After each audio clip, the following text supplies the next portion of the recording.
Hello बच्चों, कैसे हो आप। आज हम माइक्रो इकोनॉमिक्स और मैक्रो इकोनॉमिक्स के बारे में पढ़ेंगे। माइक्रो इकोनॉमिक्स किसे कहते हैं, मैक्रो इकोनॉमिक्स किसे कहते हैं। माइक्रो इकोनॉमिक्स, माइक्रो जैसे नाम से ही पता लग रहा है, छोटा।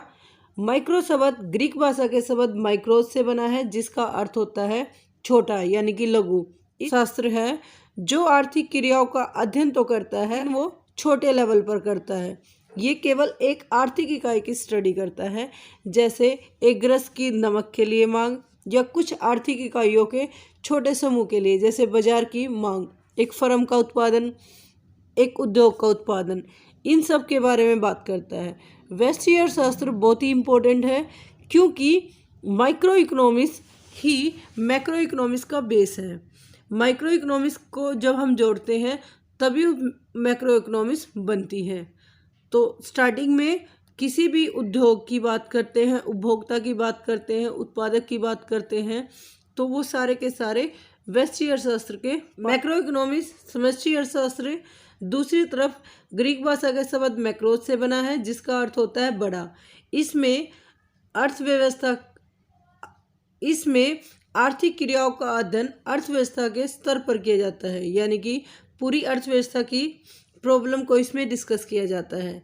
जबकि व्यष्टि अर्थशास्त्र में किसी एक फर्म, एक उद्योग या एक उपभोक्ता, एक उत्पादक के व्यवहार की स्टडी की जाती है। जबकि समष्टि अर्थशास्त्र में समूची अर्थव्यवस्था की स्टडी की जाती है, जैसे किसी देश की राष्ट्रीय आय क्या है, रोजगार कैसा है, प्राथमिक क्षेत्र में कितने लोग लगे हुए हैं, द्वितीयक क्षेत्र में कितने लोग लगे हुए हैं, सामान्य कीमत स्तर क्या है, मुद्रास्फीति क्या है, साख निर्माण क्या है, केंद्रीय समस्या रोजगार है वो प्रमुख है। समष्टि अर्थशास्त्र में राष्ट्रीय आय, रोजगार, कीमत स्तर जैसे मुद्रास्फीति, साख निर्माण, केंद्रीय बैंक, सेंट्रल बैंक आदि की प्रॉब्लम को हम डिस्कस करते हैं। न केवल इनके बारे में बल्कि अंतर्राष्ट्रीय व्यापार समूह के बारे में भी हम समष्टि अर्थशास्त्र में अध्ययन करते हैं। समष्टि अर्थशास्त्र नाम से ही पता लग रहा है, समष्टि यानी कि संपूर्ण अर्थव्यवस्था की स्टडी करता है। अर्थव्यवस्था का मतलब आप जानते हो कि कुछ आर्थिक इकाई या समूह, जैसे उपभोक्ता, उत्पादक के आर्थिक व्यवहार को, जिससे वो अपनी आजीविका कमा सकते हैं, अर्थव्यवस्था कहा जाता है। भारतीय कृषि प्रधान देश है, कह सकते हैं कि भारत की अर्थव्यवस्था कृषि प्रधान है, कृषि आधारित अर्थव्यवस्था है। क्योंकि जिस तरह किसी देश के नागरिक किसी भी आर्थिक क्रिया में लगे रहते हैं, उसे उस देश की अर्थव्यवस्था का निर्माण होता है। किसी भी देश की अर्थव्यवस्था का निर्माण उस देश के नागरिकों द्वारा की गई आर्थिक क्रियाओं से होता है।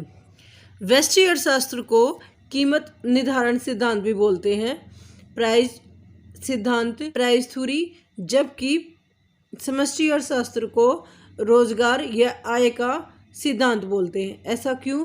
क्योंकि व्यष्टि अर्थशास्त्र में मुख्यतः हम बात करते हैं कि मांग क्या होती है, मांग किसे कहते हैं, पूर्ति किसे कहते हैं, कीमत कैसे निर्धारित होती है। क्योंकि कीमत किसी भी चीज़ की, किसी भी वस्तु की कीमत उसकी मांग और पूर्ति से डिसाइड होती है।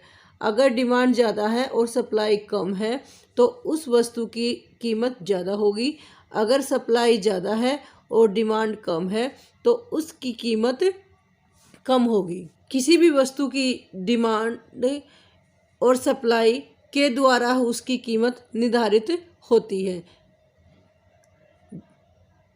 जैसे हम देखते हैं कि क्वांटिटी और प्राइस के बीच में किसी वस्तु की मांग में और उसके प्राइस में विपरीत संबंध होता है, मांगी गई मात्रा और प्राइस।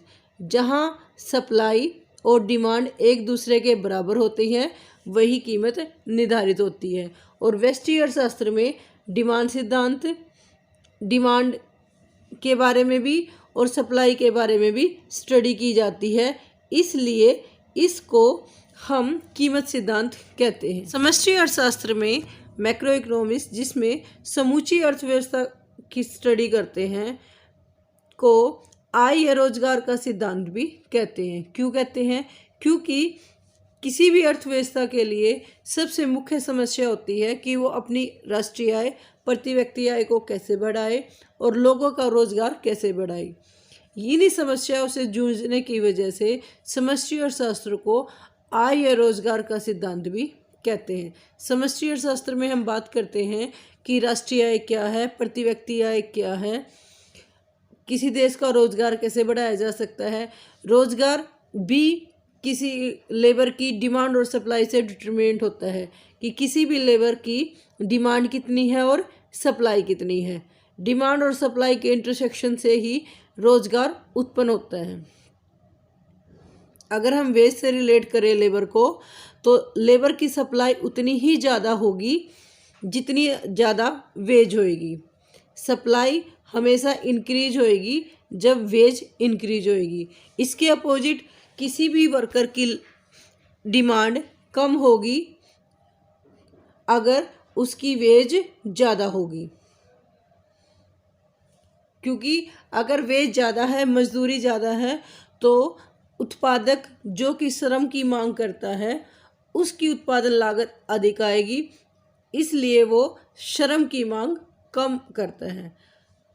अगर किसी वर्कर लेबर को प्राइस ज़्यादा मिल रहा है, मजदूरी ज़्यादा मिल रही है, तो वो ज़्यादा घंटे काम करने के लिए तैयार है।